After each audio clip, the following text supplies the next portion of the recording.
పుస్తక ప్రియులకు నమస్కారం. మనం ఇప్పుడు కవి సామ్రాట్ విశ్వనాథ సత్యనారాయణ గారు రచించిన 'వేయి పడగలు' మూడవ భాగాన్ని విందాం. రంగారావు గారికి ఎందరో డాక్టర్లు వైద్యం చేస్తారు, కానీ ఫలితం ఉండదు. ధర్మారావు గారు రాజశేఖర శాస్త్రి అనే ఆయుర్వేద వైద్యుడిని వైద్యం కోసం తీసుకువస్తాడు. ఇంగ్లీష్ వైద్యంలో ఒక రకమైన జబ్బున్న వారందరికీ ఒకటే మందుని ఇస్తారు. కానీ ఆయుర్వేదంలో మనిషి నాడిని బట్టి, వాత, కఫ, పిత్త దోషాలను బట్టి మందులిస్తారు. దానివల్ల కొన్నాళ్ల తర్వాత రంగారావు గారు కోలుకోవడం మొదలుపెడతారు. హరప్పనాయుడు తల్లికి, నాయనమ్మ గారికి కర్మలు చేస్తాడు. రంగారావు గారు కేశబ్జీ మతాన్ని నమ్మడం వల్ల వారు చనిపోయినప్పుడు వారికి కర్మకాండ చేయకుండా ఉంటాడు. కేశబ్జీ మతం వారు విగ్రహారాధనకు, కర్మకాండలకు వ్యతిరేకంగా వ్యవహరిస్తారు.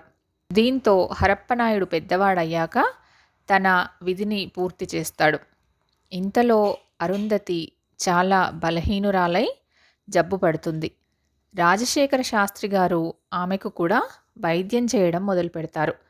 జబ్బు ముదిరిపోయిందని, తను ఇచ్చిన మందులు వేసుకుంటూ తప్పకుండా తగిన విశ్రాంతి తీసుకోవాలని చెప్తారు. హరప్పనాయుడు మరలా తన తాతగారిలా వేణుగోపాలస్వామికి కళ్యాణోత్సవాలని చేయాలి అని నిర్ణయించుకుంటాడు. ధర్మారావు ఇంటికి స్నేహితులందరూ చేరుకుంటారు. తన అక్కా చెల్లెళ్ళైన నాంచారమ్మ, హైమవతులు ఇద్దరూ భర్త, పిల్లలతో సుబ్బన్నపేటకి వస్తారు.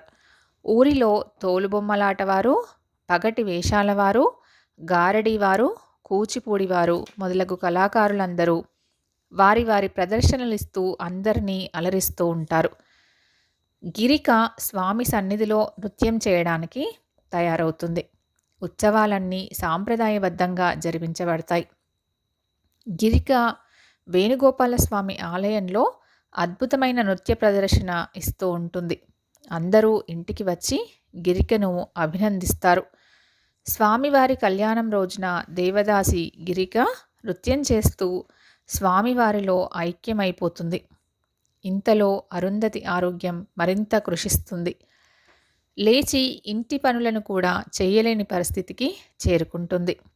ఇక ఊరిలో ఉన్న పత్రికాలయముల నుండి వచ్చే వార్తాపత్రికలు లోకంలో వచ్చే మార్పుల్ని ప్రతిబింబిస్తూ ఉంటాయి.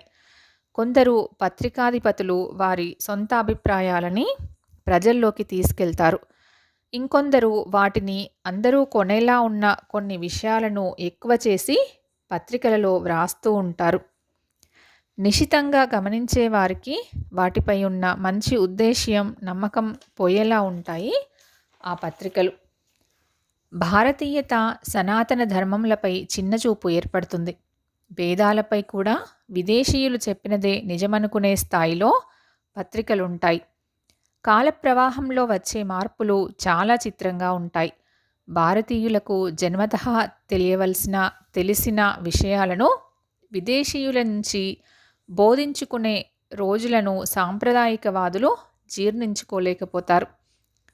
ప్రజల జీవన విధానం కూడా మారిపోతుంది. ప్రజలు పత్రికలలో వచ్చే ప్రకటనలను చూసి ఆ వస్తువుల్ని కొనడానికి ఇష్టపడతారు. అందరికీ కాఫీ, టీ త్రాగడం అలవాటుగా మారుతుంది. అరుంధతి ఆరోగ్యం అంతకంతకు దిగజారిపోతుంది. ఆమె చివరి కోరికగా రంగాజమ్మ గారు పెళ్ళైన కొత్తలో పెట్టిన చీర రంగాపురంలో ఉండిపోయినందువల్ల దాన్ని తీసుకురావడానికి ధర్మారావు గారు మేనమామ ఇంటికి వెళ్తారు. చీరని తీసుకువచ్చి అరుంధతికి కడతారు. రతంధరి తోటికోడలైన అరుంధతిని చూడడానికి వస్తుంది. గిరిక చనిపోవడం, అరుంధతి చావు చివరి అంచులలో ఉండడం చూసి ఎంతో బాధపడుతుంది రతంధరి. గిరిక ముందుగా చెప్పినట్లుగానే తను చనిపోయాక 3 నెలల్లో అరుంధతి చనిపోతుంది. ధర్మారావు గారు సతీ వియోగంను తట్టుకోలేకపోతారు.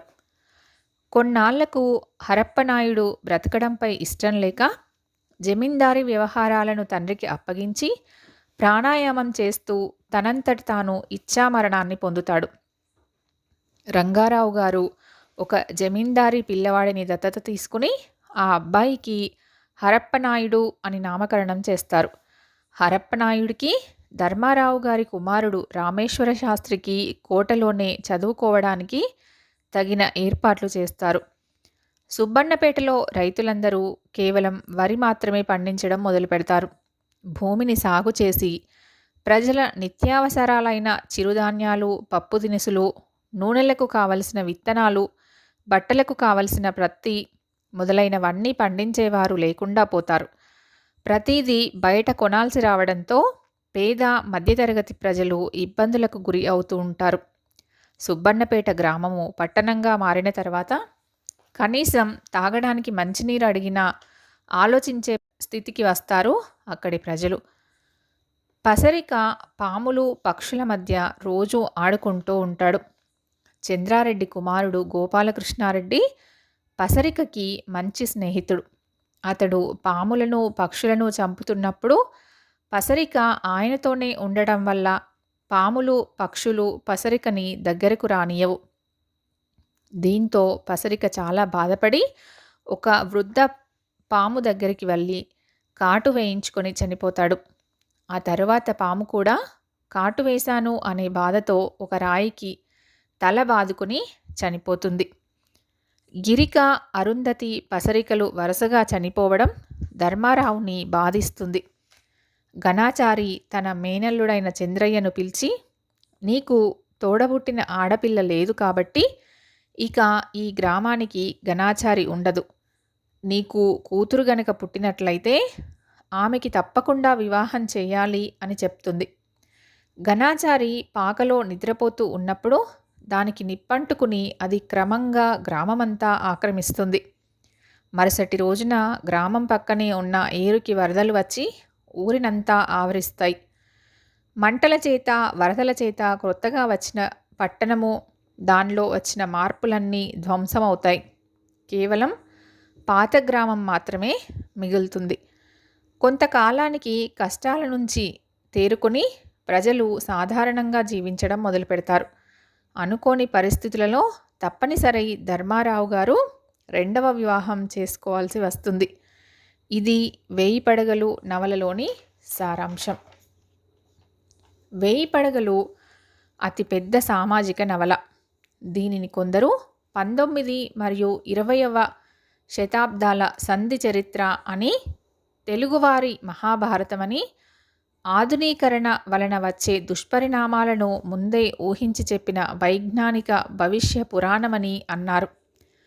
ఈ నవల విశ్వనాథ వారు చెప్తూ పోగా 29 రోజులలో 999 అరటావుల మీద ఆయన తమ్ముడైన వెంకటేశ్వర్లు గారు రాశారు. ఇది ఆంధ్ర విశ్వవిద్యాలయం వారి నవలా పోటీలలో బహుమతిని అందుకున్నది. ఈ నవలలో ఎన్నో పాత్రలుంటాయి. అయినా వాటన్నింటి మధ్యలో ఉన్న సంబంధాలు ఎక్కడా తెంపు లేకుండా చక్కగా సాగుతాయి. ఒక ఊరు పట్టణంగా మారడంలో పట్టే కాలం, ఆ కాలంలో వచ్చే మార్పులు, ఆ మార్పులు ప్రజలపై, ప్రకృతిపై ఎలాంటి ప్రభావాన్ని చూపుతున్నాయి అనే విషయాలన్నీ ఎక్కడికక్కడ ఆయా పాత్రలతో, సన్నివేశాలతో కళ్ళకు కట్టినట్లు చూపించారు రచయిత. ముఖ్యంగా అరుంధతి మరణించినప్పుడు ధర్మారావు విలపించిన తీరు పాఠకులకు కన్నీళ్లను తెప్పిస్తుంది. గోపన్న పాత్ర ద్వారా ఒక మనిషికి తను నివసించిన ప్రాంతంపై ఉండే మమకారాన్ని హృదయంగా చూపారు. బ్రిటిష్ వారి పాలనలో ఆధునికతను సంతరించుకున్నాము అనుకున్న భారతీయులకు వెన్నెముక అయిన సనాతన ధర్మము, పద్ధతులను దూరం చేసి నాగరికత ముసుగులో వారి ఆరోగ్యాలను, విద్యలను, విజ్ఞానాన్ని, సాంప్రదాయిక వృత్తులను రూపుమాపి చివరికి భారతీయత అంటే ఇది అని విదేశీయుల పరిశోధనలపై ఆధారపడేలా చేశారు. సుబ్రహ్మణ్యుడి 1000 శిరస్సులలాగా విస్తరించి ఉన్న మన భారతీయుల సర్వ సంపత్తులను, సకల కళలను, పురాతన వారసత్వ విజ్ఞానాన్ని లేకుండా చేసి స్వయం సమృద్ధితో వెలుగుతున్న మనల్ని నిర్వీర్యులుగా చేసిన ఘనత ఈ విదేశీ పాలకులది. కాలంలో ఎలాంటి మార్పులు వచ్చినా, ఎక్కడి ప్రజలైనా తమ యొక్క జీవన మూలాలను పూర్తిగా మార్చుకోవడం వల్ల మంచి కంటే చెడు ఎక్కువగా ఎదురవుతుందని రచయిత అభిప్రాయపడ్డారు. భారతీయ మూలాలైన వేదధర్మాన్ని నిలబెట్టాలని, దానికి తగిన వాదనలను ధర్మారావు పాత్ర ద్వారా చెప్పించారు.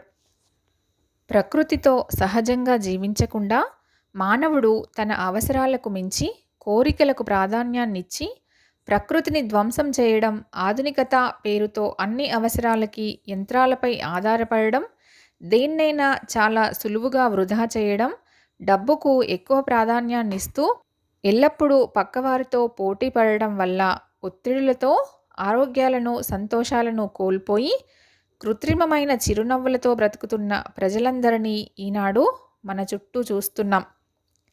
ఇది ఏనాడో విశ్వనాథ వారు ఊహించి ఈ నవలను రాశారు అనిపిస్తుంది.